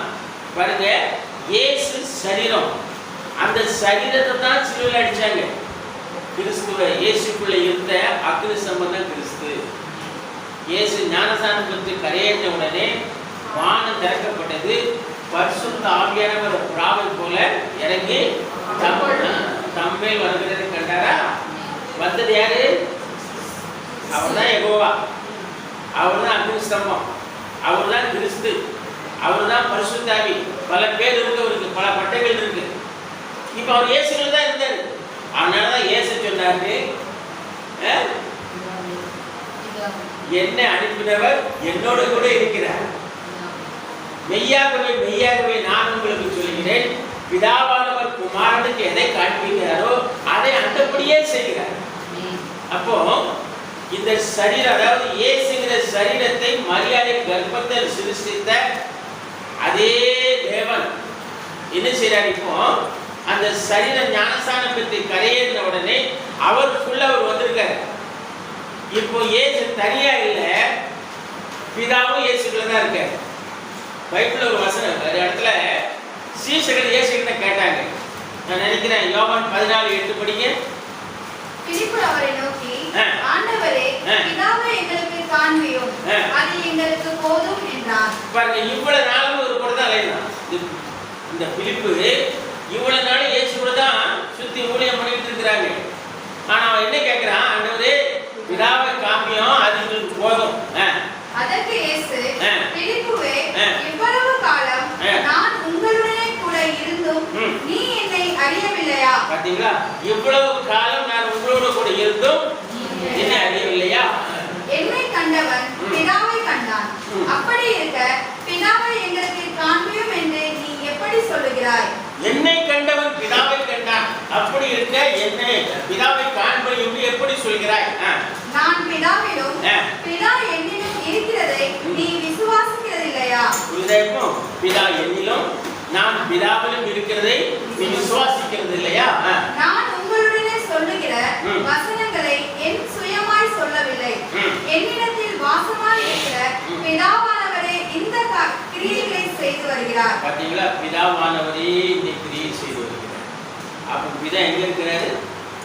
இயேசுக்குள்ள இருக்கிறாரு. நான் ஒரு நாள் இதை சொன்னவர் ஒரு முதலனை கேட்டார், அப்ப பரலோகம் காலியா இருக்கா? மனுஷ மூளையை பார்த்தீங்களா? பரலோகம் காலியா இருக்கு. பிதா இங்க வந்துட்டாரு, பரலோகத்துல சிங்காசனம் காலியா தான் இருக்கணும். இது மனுஷ யோசனை. ஆனா வேற அப்படி சொல்லலை. ஒரு வசனம் படிங்க, 3:13 யோவான். பரலோகத்தில் இருந்து இறங்கினவரும் பரலோகத்தில் இருக்கிறவரும் இறங்கினவர் தான் அங்க இருக்கிறார். மனுஷகுமாரனே அல்லாமல் பரலோகத்தில் ஏறினவர். அடுத்த சந்தேகம் வரும், பரலோகத்தில் ஏறின ஒருவரும் இல்லையா? அப்ப அப்ப எலியா எங்க போனாரு? யானை எங்க போனாரு? பரலோகம் என்பது உன்னதம். அதாவது தேவன் வாசம் செய்கிற ஸ்தலம் உன்னதம், 7வது வானம். சரி, அவங்க போனது பரதேசிக்கு 3வது வானம். புரியுதா உங்களுக்கு? இதை நீங்க மாற்றி வச்சுறாருங்க. அங்கே பைபிள் என்ன சொல்லுது அந்த வசனம்? பரலோகத்தில் இருந்து இறங்கினவர், பரலோகத்தில் இருக்கிறவர், இறங்கினவர் தான் அங்கே இருக்கிறார். இருக்கிறவருமாகிய மனுஷகுமாரன் அல்லாமல் உன்னதத்துக்கு ஏற்றினவர் ஒருவனும் இல்லை. அப்ப உன்னதத்துல அவர் தான் இருக்கிறாரு, அவர் தான் பூமியில இறங்கி நிற்கிறாரு. அல்லேலூயா. பூமியில சரீரத்தை நிற்கிறாரு, அங்க ஆவியில இருக்கிறாரு. That is the difference. இப்போ ஒரு விஷயம் நான் இருக்காச்சு கவலைப்பட நான் இறந்து போனேன், என் சரீரத்தை புதைச்சிடுவீங்க. நீங்க சொல்லுவீங்களா? பாஸ்டர் தான் இருக்க. பாஸ்டர் உள்ள இருக்கிற எங்க போயிடுவாரு? போயிடுவாருல்ல. அப்ப நாங்க 2 பேரா அப்படி சொல்லுவீங்களா? சொல்ல மாட்டீங்களா? இதை மட்டும் சொல்ல மாட்டீங்க, அதை மட்டும் எப்படி சொல்றீங்க? அங்க ஒருத்தர் இங்க ஒருத்தர். பாருங்க, குழப்பமான ஜனங்கள் என்ன வளர்ந்து குழப்பி வச்சிருக்காங்க பாருங்க. பைபிள் தெளிவா இருக்கு. நீங்க அதுக்கு ஒண்ணுமே செய்ய வேண்டாம். தேவனுக்கு அநேக பட்டங்களும் பதவிகளும் தன்மைகளும் உண்டு. இவ்வளவு நீங்க புரிஞ்சுக்கிட்டீங்கன்னா பைபிள் அப்படியே பொருந்தும் உங்களுக்கு. இப்போ சரி, நம்ம விஷயத்துக்கு வருவோம். ஆகவே இதே பரிசுத்த ஆவியானவர் பெந்தெகோஸ்து நாளிலே இறங்கினார். எதற்காக? நம்மை உயிர்ப்பிக்கப்படும். புரியுதா? நம்மை உயிர்ப்பிக்கும்படியா பெந்தெகோஸ்து நாளிலே இறங்கினார். இப்போ உயிர்த்தெழுதல் பண்டிகை கொண்டாடுறது நல்லதான். சரிதானே? நிறைய உயிர்த்தெழுதல் பண்டிகை கொண்டாடுறாங்க. ஆனா அந்த உயிர்த்தெழுதல் உங்களுக்கு இருக்கா? இயேசு வந்தா நம்ம போயிடுவோம்னு சொல்ல முடியுமா?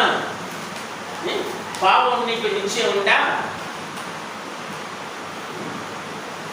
ஆத்மா ரட்சிக்கப்பட்டிருக்குன்னு சொல்ல முடியுமா? பாருங்க, வேதத்தில் நீங்க மணிக்கணக்காக பேசலாம், நிறைய விஷயம் இருக்கு. இதுக்கு கொடுக்கப்பட்ட டைம் முடிஞ்சிட்டு அதான் யோசிங்க. பாருங்க, இப்போ தூதர் உட்கார்ந்தான், பைபிள் சொல்லுது அவர் இங்கே இல்லை, உயிர்த்திருந்தார். இப்போ நம்ம அடுத்த பாயிண்ட்டுக்கு போவோம். ஏன்னா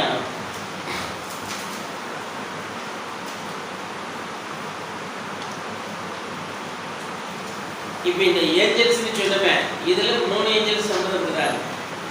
படிங்க,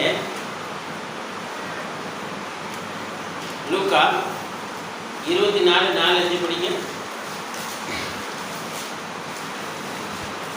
அதை குறித்து மிகுந்த கலக்கமடைந்திருக்கையில் பிரகாசமுள்ள வஸ்திரம் தரித்த 2 பேர் அவர்கள் அருகே நின்றார்கள். அந்த ஸ்திரீகள் பயப்பட்டு தலை கவிழ்ந்து தலையை நோக்கி நிற்கையில் அந்த 2 பேரும் அவர்களை நோக்கி, உயிரோடு இருக்கிறவரை நீங்கள் மரித்தோரிடத்தில் தேடுகிறது என்ன? அவர் இங்கே இல்லை, அவர் உயிர்த்தெழுந்தார். சரியா? இப்போ யோவான் 20:12 படிங்க. யோவான் 20:12.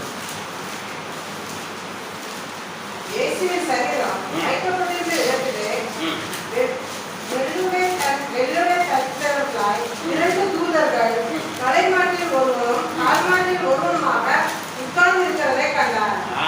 இந்த 2 புரியுதா? அங்கே என்ன சொல்றதுல 2 பேருக்கு சொல்லுது, இங்க 2 தூதருக்கு சொல்லுது. இந்த 2 தூதரோட இன்னொருத்தர் இறங்கி வந்தாரு, வந்து பூமி எட்டி கொண்டாச்சு, அவரு 3வது. நல்லா கவனிங்க. இப்போ இந்த 3 தூதர்கள் சம்பந்தப்படுறாங்க. ஒன்று கிறிஸ்து, இன்னும் 2 பேர் தூதர்கள். கிறிஸ்து பூமிக்கு எப்போ வந்தாலும் 2 தூதர்கள் தான் வருவார். சரிதானா?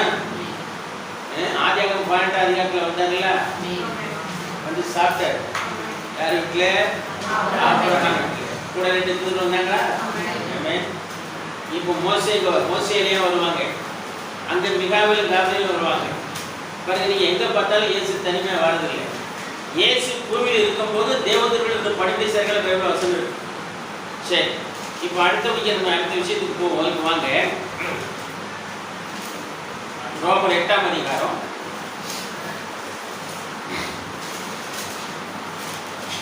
11ஆம் வசனம் படிங்க. அன்றியும் இயேசுவை மரித்தோரிலிருந்து எழுப்பினவருடைய ஆவி உங்களில் வாசமாய் இருந்தார். கிறிஸ்துவை மரித்தோரிலிருந்து எழுப்பினவர் உங்களில் வாசமாய் இருக்கிற தம்முடைய ஆவியினாலே சாவுக்கு ஏதுவான உங்கள் சரீரங்களை உயிர்ப்பிப்பார். பைபிள் சொல்லுது பாருங்க, கிறிஸ்துவை மரித்தோரிலிருந்து உயிரோடு ஏற்பட்ட ஆவி உங்களில் வாசமாய் இருந்தார். ஆவின் என்னது? நிறைய பேர் பரிசுத்தம் பெற்றதா கிளைம் பண்ணுவாங்க. ஆவினா என்னன்னு கேளுங்க. What is the spirit? Spirit is the yes எதுங்க நீங்க அப்படியே வச்சுட்டு 1:8 படிங்க. அப்போஸ்தலர் 1:8. பரிசுத்தாவி உங்களிடத்தில் வரும்போது நீங்கள் பலனடைந்து எருசலேமிலும் யூதேயா முழுவதிலும் சமாரியாவிலும் பூமியின் கடைசி பரியந்தமும் எனக்கு சாட்சிகளாயிருப்பீர்கள் என்றார். பரிசுத்த வரும்போது பலனடைவீர்கள். அப்போ பரிசுத்தம் என்னது? ஸ்ட்ரென்த். உங்களுக்குள்ள தேவனுடைய வல்லமை, உங்களுக்குள் தங்கி இருக்கிற தேவனுடைய வல்லமை. ஆச்சரியமா இல்ல? இந்த பாவ சரீரத்துல தேவனுடைய வல்லமை தங்கணும்னா தேவன் எவ்வளவாய் இரக்கம் உள்ளவராய், எவ்வளவு தயவுள்ளவராய்.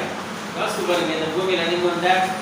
இந்த பாவ சரீரம் இன்னும் பாவம் செய்து சில நேரங்கள்ல செய்தா இல்லையா? மனுஷன் எவனாவது நடக்கையில பரிசுத்தமானு சொல்ல முடியுமா? இல்லை. ஆனால் தேவனை நீ ஏற்றுக்கொண்டு அந்த பரிசுத்தத்தில் வரும் பொழுது, அதாவது நீங்க பரிசுத்தமாகும்படியாக இயேசுவினுடைய இரத்தத்திலே கழுவப்படும் பொழுது அல்லது ஞானஸ்தானம் பண்ணப்படும் பொழுது, அது கூட நீங்க பூமியில வித்தியாசம் நிறைய இருக்கு. படிங்க அப்போஸ்தலர் 2:38. ஏன் அவர்களை நோக்கி நீங்கள் மனம் திரும்பி ஒவ்வொருவரும் பாவ மன்னிப்புக்கென்று இயேசு கிறிஸ்துவின் நாமத்தினாலே ஞானஸ்தானம் பெற்றுக்கொள்ளுங்கள், அப்பொழுது பரிசுத்த ஆவியின் வரத்தை பெறுவீர்கள். பாத்தீங்களா? நீங்க பரிசுத்த வரத்தை பெற வேண்டுமானால் இயேசு கிறிஸ்து பெற ஞானஸ்தானம் பெற வேண்டும். இப்போ அவர் அங்கே பேதுரு போதிக்கிறார். சரியா? இப்போ மத்திய 28:19 படிங்க. ஆகையால் நீங்கள் புறப்பட்டு போய் சகல ஜாதிகளையும் சீஷராக்கி பிதா குமாரன் பரிசுத்த ஆவியின் நாமத்திலே அவர்களுக்கு ஞானஸ்நானம் கொடுத்து நான் உங்களுக்கு கட்டளையிட்ட யாவையும் அவர்கள் பிதா குமாரன் பரிசுத்த ஆவியின் நாமத்தினாலே ஞானஸ்நானம் கொடுத்து. பைபிள் ஒண்ணுக்கு ஒண்ணு விரோதமா இருக்கா? அப்படி தெரியுதுன்னு இது நீங்க கொஞ்சம் ஆழ்மை யோசித்து பாருங்க. இயேசு என்ன சொன்னாரு? பிதா குமாரன் பரிசுத்த ஆவியின் நாமத்திலே. நாமம் என்னது? பேர். நிறைய பேர் நாமம் போடுவாங்க. நான் எங்களோட ஒரு பரிசுத்தோடு பேசிட்டு இருந்தேன். அவருக்கு கடைசியில் நாமம் சொல்லி தானே முடிப்பீங்க ஜபத்துல. இயேசுவி நாமத்திலே தான் முடிக்கக்கூடிய அப்படின்னு அவர் விளக்கம் கொடுத்தாரு. நாமம் என்ற பெயர் பிதா குமாரன் பரிசுத்த ஆவியின் பெயர். அப்படிதானே? பெயர்களா? பெயர்கள் இருக்கா? பெயர் சிங்குலர். அப்ப பிதா குமாரன் பரிசுத்த ஆவியின் பெயர் என்னன்னு தெரியுமா? பிதாவுக்கு என்ன பேரு, குமாரனுக்கு என்ன பேரு, பரிசுத்தருக்கு என்ன பேரு? இந்த 3 பேரும் 3 இருந்தா 3 பேர் இருக்கணும். ஒன்னா இருந்தா ஒரு பேர் தான். இல்லைன்னு இப்ப பிதா குமாரன் பரிசுத்த நாமம் கர்த்தராகிய இயேசு கிறிஸ்து. உங்களுக்கு முதல்ல படிச்சு காமிச்சிட்டேன். உங்களுக்கு 2:11 இருக்கும் பாருங்க. இன்னைக்கு இதையும் உலகம் புரிஞ்சுக்கிட முடியல. அவங்க இன்னும் பாரம்பரியத்தில் ஊறி போய் அந்த இயேசு சொன்ன கட்டளையே இவங்க திரும்ப சொல்லிட்டு இருக்காங்க.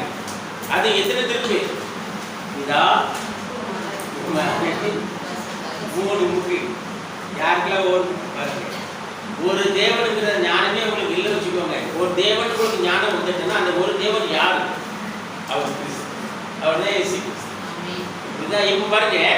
கிறிஸ்துவை மரித்தோரிலிருந்து எழுப்பினுடைய ஆவி, அதாவது அவருடைய வல்லமை உங்களுக்கு வாசமாயிருந்தார். அதற்கு வாசமாயிருந்தார். கிறிஸ்துவை மரித்தோரிலிருந்து எழுப்பினவர் உங்களில் வாசமாயிருக்கிற தம்முடைய ஆவியினாலே சாவுக்கு ஏதுவான உங்கள் சரீரங்களையும் உயிர்ப்பிப்பார்.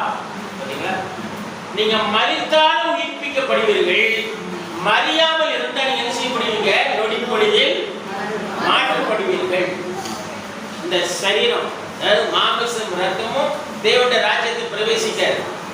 அப்ப நம்ம மறுவப்பட வேண்டும். நொடி பொழுதில் சரீரம் மாறி நாம என்ன செய்வோம்? எடுத்துக்கொள்ளப்படுதல் கடந்து போகிறோம். அதுக்காக தான் இயேசு இந்த பூமிக்கே வந்தாரு. 7 அதாவது சுமார் 2000 வருஷமாச்சு. இன்னும் பாரம்பரியமா தான் போய்கிட்டு இருக்காங்க. அங்கதான் பெரும் கூட்டம் வரும். எங்க கூட்டத்தை எங்க எதிர்பார்த்தீங்கன்னா கண்டிப்பா அங்க செய்தி பேச முடியாது. நான் அனுபவத்தில் சொல்லுவேன். ஏன்னா செய்தி அவங்க கிரகிக்க மாட்டாங்க. நம்ம பேசினாலும் திரும்ப வந்த மாதிரி இருக்கும். பேசிட்டு இருக்கும்போது வசனம் மறந்துடும். அப்படி புரிஞ்சுக்கணும். பரிசுத்த ஆவியானவர் இங்க கிரியை செய்ய விருப்பப்படலை. ஏன்னா ஜனங்கள் அந்த நோக்கத்தில் இல்லை. ஜனங்கள் வார்த்தை கேட்கணும் தியானிக்கிற நோக்கத்தில் இருந்து ஆண்டவர் பேசுவார். இப்போ பாருங்க, பைபிள் இப்போ நம்ம ஒரு சில எக்ஸாம்பிள் பார்க்க போகிறோம். படிங்க அப்போஸ்தலர் 8ஆம் அதிகாரம் 37 இருந்து படிங்க. அதற்கு பிலிப்பு, நீ முழு இருதயத்தோடு விசுவாசித்தால் தடையில்லை என்றார். அப்பொழுது அவன், இயேசு கிறிஸ்துவை தேவனுடைய குமாரன் என்று விசுவாசிக்கிறேன் என்று சொல்லி ரதத்தை நிறுத்தச் சொன்னான். அப்பொழுது பிலிப்பும் அந்திரேயும் ஆகிய இருவரும் தண்ணீரில் இறங்கினார்கள். பிலிப்பு அவனுக்கு ஞானஸ்நானம் கொடுத்தான். அவர்கள் தண்ணீர் வந்து கரையேறின பொழுது கர்த்தருடைய ஆவியானவர் பிலிப்பை கொண்டு போய் விட்டார். அந்திரே அப்புறம் அவனை காணாமல் சந்தோஷத்தோட தன் வெளியே போனான். பிலிப்பு ஆசிரமத்திலே காணப்பட்டு அவ்விடத்திலிருந்து பிரயாணம் பண்ணி தெசலோனிக்கேக்கு வருகையில் சகல பட்டணங்களிலும் சுவிசேஷத்தை பிரசங்கித்துக் கொண்டு வந்தார். இங்க பைபிள் என்ன சொல்லுது பாருங்க. கந்தேக மந்திரி ரதத்துல போயிட்டு இருக்கிறார். எதுக்கு வந்திருந்தார் தெரியுமா? அவரு பெந்தேகோஸ்து பண்டிகையில எருசலேமுக்கு வந்திருந்தார். எருசலேம்ல பெந்தேகோஸ்து பண்டிகை நடக்கிற அன்னைக்கு தான் பரிசுத்த ஆவி ஊற்றப்பட்டது. கீழே பெந்தேகோஸ்து பண்டிகை நடக்குது, மேலிருந்து இருந்தவங்க மேல பரிசுத்த ஆவி இறங்குது. அவங்க பரிசுத்த ஆவியை பெற்ற உடனே அசைக்கப்பட்டவர்களாய் மேலிருந்து கீழே இறங்கி வராங்க. இங்க பெந்தேகோஸ்து பண்டிகை ஜோரா நடந்துருக்கு. இன்னைக்கு ஈஸ்டர் பண்டிகை நடக்கிறப்பாங்க. ஆனா பரிசுத்த ஆவி பெற்றவங்க அவங்க அங்கதான் வந்து பேதர் பிரசங்கம் பண்றாங்க. படிச்ச மாதிரி பாருங்க.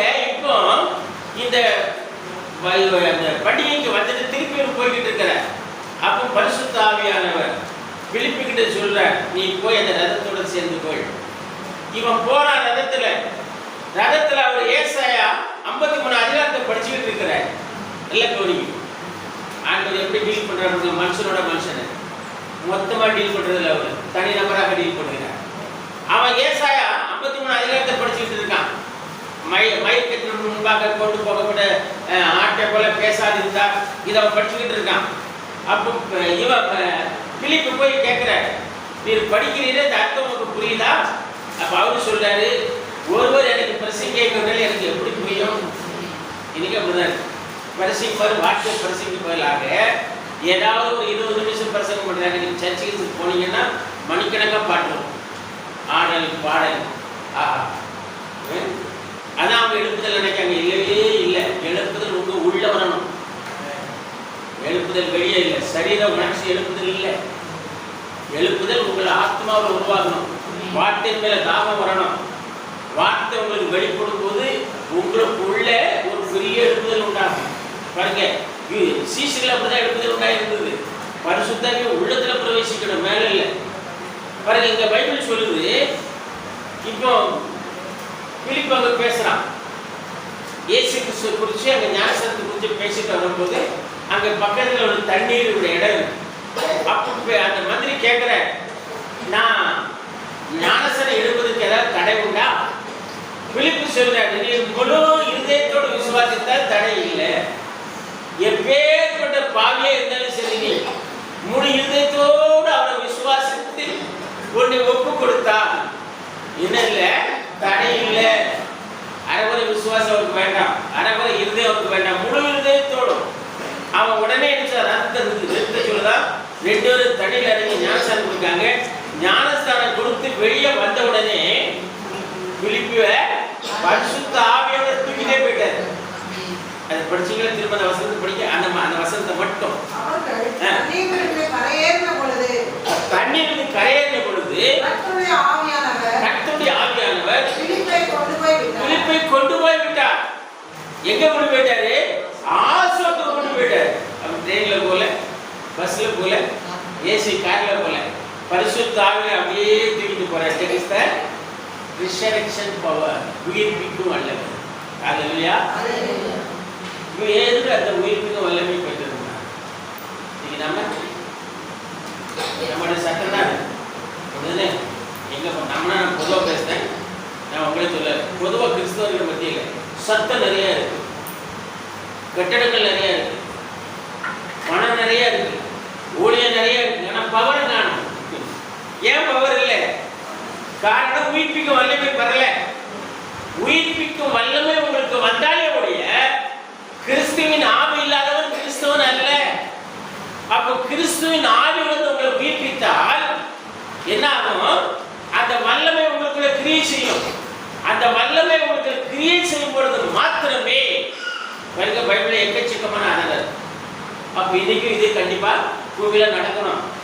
இது கற்பனை இல்லை, சரித்திரம் இல்லை, வேற அல்லது பாரம்பரியம் இல்லை.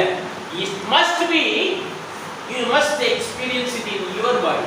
உங்களுக்குள்ள அதை நீங்க நிச்சயம் அனுபவிக்கணும். நான் வருது, நான் ஒரு சில காரியங்களை விட்டுட்டு போனேன் பாருங்க. பிலிப்புக்குள்ள அது உயிர்ப்பிக்கும் வல்லமை இருக்குது. இன்னொன்று படிங்க, 2 ராஜா 13ஆம் அதிகாரம் 20-21.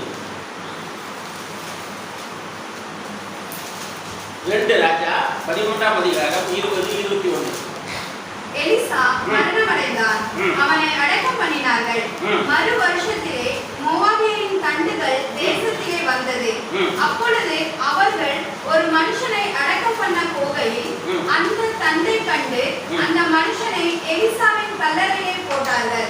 அந்த மனுஷனின் பிரேதம் அதிலே விழுந்து எலிசாவின் எலும்புகளின் மேல் பட்டபோது அந்த மனுஷன் உயிரடைந்து தன் கால்களை ஊன்றி எழுந்திருந்தான். ஆமென்.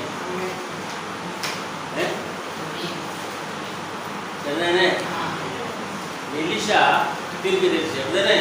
எல்லாருக்கும் தெரியும். எலிஷா மரணம் பண்ணிட்டான், மரிச்சிட்டான். அவன் என்ன பண்ணாங்க?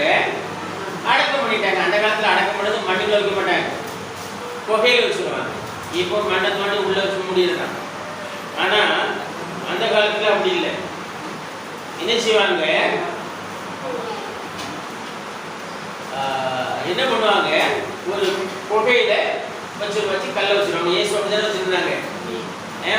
ஒரு காலம் அடக்கம் பண்ணாத ஒரு கல்லறை ஏசு வச்சு பெரிய கல்லை வச்சு மூடி இருந்தாங்க. இதே மாதிரி தான் அந்த காலத்துல கல்லறையில வைப்பாங்க. இதே மாதிரி எலிசா வச்சுதான் கல்லறையிலேயே வைக்கப்பட்டான். சரியா? இப்போ மறு வருஷத்துல ஒரு வருஷம் ஆயிடுச்சா என்ன ஆகும்? சடெல்லாம் போய் வெறும் எலும்பு மட்டும் அங்க இருந்திருக்கும்.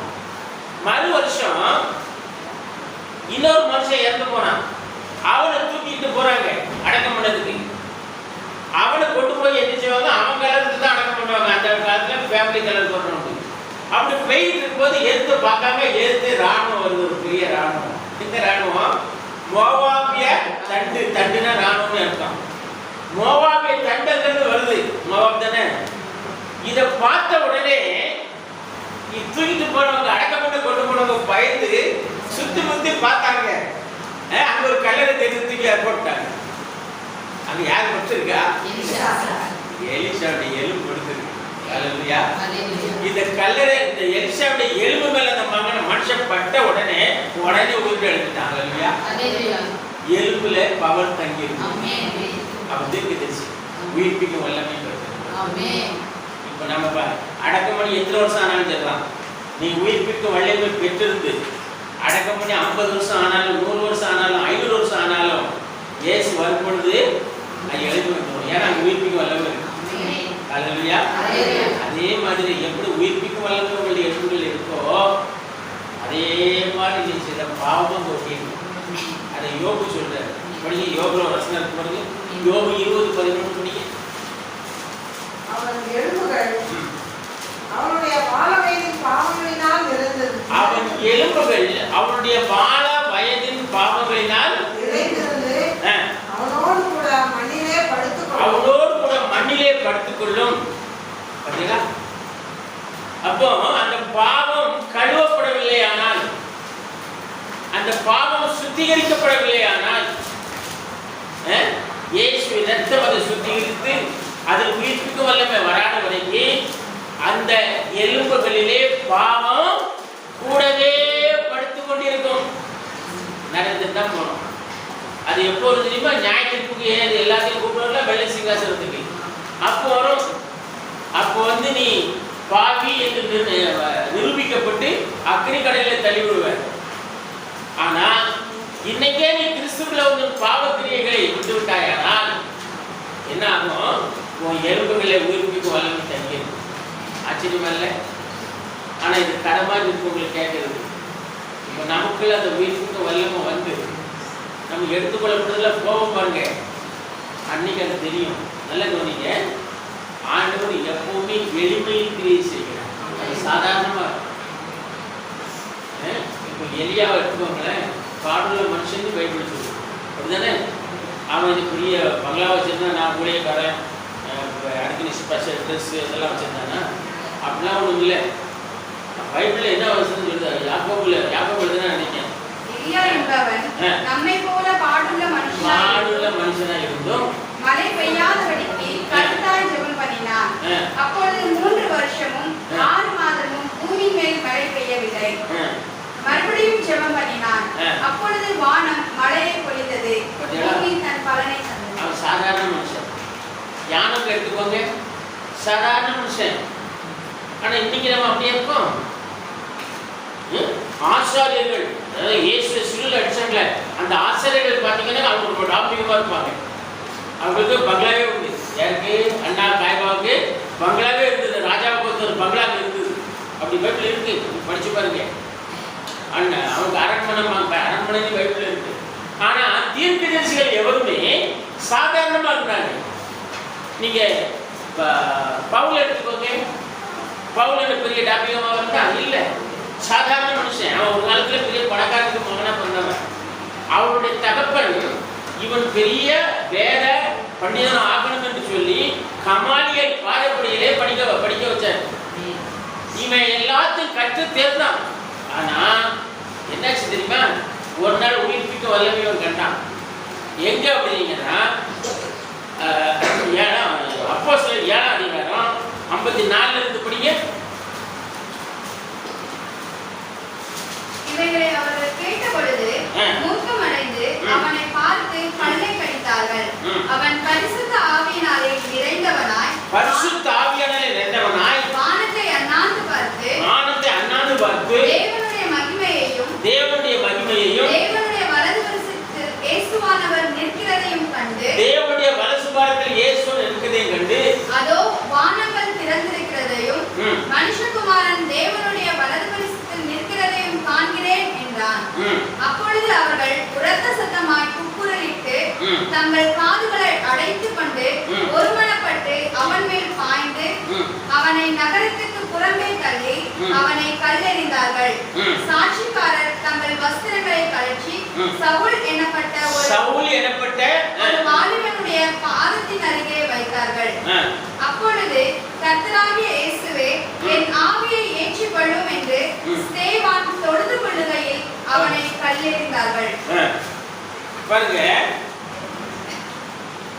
அவனோ முழங்கால் படியிட்டு, ஆண்டவரே, இவர்கள் மேல் இந்த பாவத்தை என்னை கொல்லுகிற இந்த பாவத்தை சுமத்தாதிரும் என்று மிகுந்த சத்தமிட்டு சொன்னான். அவர்கள் மேல் சுமத்தாதிரும் என்று சத்தமிட்டு சொன்னான். இப்படி சொல்லி நித்திரை அடைந்தான். பாத்தீங்களா? சாகல, நித்திரை அடைந்தான். அவனுடைய இந்த பைபிள் சொல்லுது, அவனுடைய அதாவது அவனுடைய கல்லெறிஞ்சு கொல்லும் போது பழைய ஏற்பாட்டின் முறைப்படி அந்த துணிகளை, அதாவது அவனுடைய வஸ்திரங்களை யார் பாருங்கட்டா? சவுல். அப்போ அவனுக்கு பேர் சவுல். அவன் கிறிஸ்தவன் ஆகலை. இந்த சங்கதியை பார்த்த பிறகு அவன் என்ன செய்தான்? கிறிஸ்துவை ஏற்றுக்கொண்டு கிறிஸ்துவுக்கு அப்போஸ்தலனானான். அல்லேலூயா. அவன் தீர்க்கதரிசி பாருங்க. அப்போ இன்னைக்கு நம்மளுடைய வாழ்க்கை, நம்மளுடைய சாட்சி இன்னொருவருக்கு அது என்னவா இருக்கும்? ஒரு எழுப்புதலாக இருக்கும். நம்ம சாட்சியாக நடந்து கைக்கொள்ள வேண்டும். நீங்கள் சாட்சியை விட்டுட்டு உலகத்தில் ஒப்புரவாகி போனீங்கன்னா உங்களால் யாரும் ரட்சிக்க போட மாட்டாங்க. நீங்கள் எழுதப்பட்ட நெருக்கமில்லை அப்படின்னு சொல்லுங்க. அதனால இன்னும் இதோட நம்ம முடிக்கிறோம். இங்கே வேதம் பாருங்க, தீர்க்கதரிசி இதை பற்றி பேசும்போது சொல்லுகிறார். 63 மேகத்தில் வந்தது கிறிஸ்துவனுடைய தோற்றம் அல்லது கிறிஸ்துடைய அப்பியரன்ஸ், அது உயிர்ப்பிக்க வல்லமை அப்படிங்கிறது. 7 முத்திரைகளை திறந்தது உயிர்ப்பிக்க வல்லமை அப்படிங்கிறது.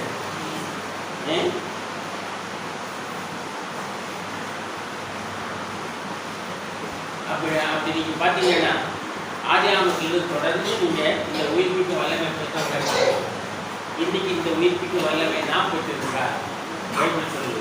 கடைசி ஒரு வசனம் படிக்க முடிக்க 1 Corinthians 15:55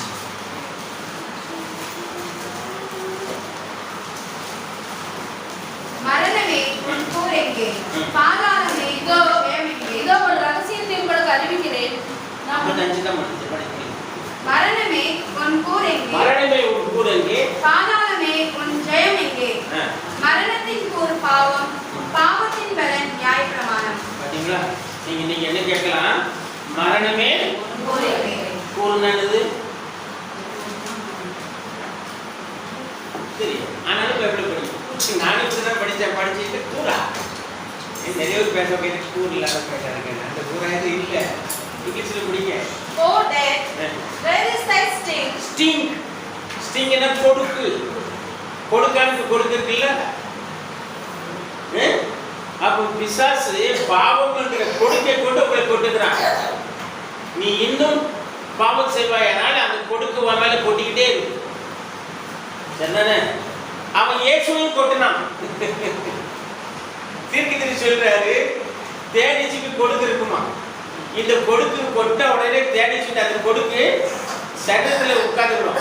அந்த தேடிச்சு அது ஒரு தடவை கொடுக்குறோம். அதோட முடிஞ்சது அந்த தேடிச்சு. அதே மாதிரி தான் பிசாசு போய் எதிர்ச்சுதான் இயேசுவை கொட்டினான். என்ன வச்சு? மரணத்தை கொண்டு வந்தான் இல்லையா? அவர் மரணத்துக்கு தான் ஒப்பு கொடுத்தாரு. அவர் மரணத்துக்கு தகுதியானவர் அல்ல. அவர் மரணத்துக்கு பாவம் செய்தவரும் அல்ல. நம்மளுடைய பாவத்தை எடுத்தார். அவன் நினைச்சா இவங்க எல்லாத்தையும் சேர்த்து ஒரே கொட்டை அவன் கொட்டிட வேண்டி அவரை கொட்டுறான். ஆனா 3வது நாள் அவர் நினைச்சாரு வீட்டில் இருந்த வல்லமையோடு இன்னைக்கு சாத்தான் அவனை கொட்டி எடுக்கிறான். ஏவாளை கொட்டினாங்கல்ல, சாத்தானுக்கு கொடுத்து கிடையாது. சாத்தானுக்கு கொடுத்து அவன் ஆவி. அப்ப அவன் எதை வச்சு கொடுத்து எப்படி கொட்டுறான்? சர்ப்பத்தை வச்சு கொட்டுறாங்க. அப்படிதானே? சர்ப்பத்தானே போய் ஏவாளை ஏமாத்தின வஞ்சித்தான். அப்போ சர்ப்பத்தை வச்சு அவன் செய்தான். இதே மாதிரி இன்னைக்கு உலகம் மனிதர்களை வைத்து உங்களை கொட்டுவான். எச்சரிக்கையா இருக்கு. அல்லேலூயா. உயிர்ப்புக்கு வல்லமை இல்லையா? எடுத்துக்கொள்ளப்படுதல் வரப்போது கர்த்தர் தாமே ஆரவாரத்தோடும் பிரதான சத்தத்தோடும் தேவ எக்காலத்தோடும் வாழ்க்கை நெருங்கி வருவார். அப்பொழுது கிறிஸ்துவுக்கு மரித்தவர்கள் எல்லாவது இருந்திருப்பார்கள். பின்பு உயிரோடு இருக்கிற நாம் அவரோடு கூட எடுத்துக்கொள்ளப்பட்டு ஆகாயத்தில் கர்த்தரோடு கூட இருப்போம். சரிதானா? உயிர்ப்பிக்கும் வல்லமை. அல்லேலூயா. இந்த உயிர்ப்பிக்கும் வல்லமை தீர்க்கதரிசி செய்தி மூலமாக நாமளும் அறிந்து கொள்றோம். அதுக்கு எனக்கு தெரியாது. ஆனால் வல்லமை இருக்கு. அது உங்களை உயிர்ப்பிக்கும். அந்த வல்லமை உங்களுக்கு உயிர்ப்பிக்கும் வல்லமை உங்களுக்கு இருக்கிறா இல்லையாங்கிறது உங்கள் மனசாட்சிக்கு தெரியும். இல்லைன்னா பெற்றுக்கொள்ளுங்கள். இருந்தால் கர்த்தர்களை ஆசீர்வதிப்பாராக. கடைசி ஒரு சின்ன பாட்டு பாடுவோம். உயிர் தெழுந்தார்